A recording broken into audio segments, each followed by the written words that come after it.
Kala ko ba walang bata? Ay, hindi kasi wala namin nasa ICU. Naisisi. Ano lang yung oxygen niya. Pero sana makalabas. Ang ganda ni Bebo! Mukhang tao! Happy Ate Rose. Sa gitla, nasa saan na. Talaga naman to si Beba. Happy New Year! Happy New Year to!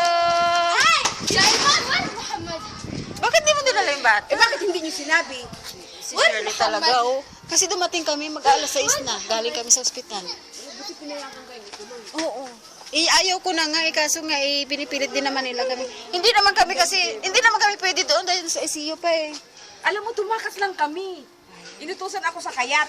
Sabi ko, bantayan niyo muna yung mga bata at ako'y tatakas kami ni Myra. Talaga Kain lang kami ng kare-kare. O sige na, pasok na kayo. Kain na.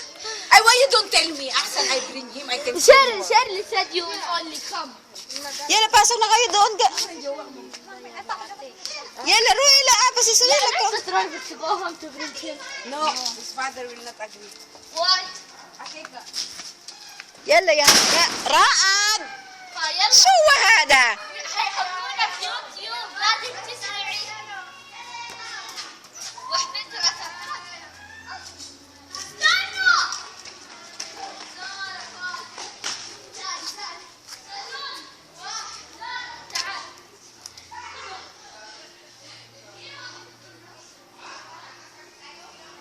आप كده ما في فايدة هذا إلا أب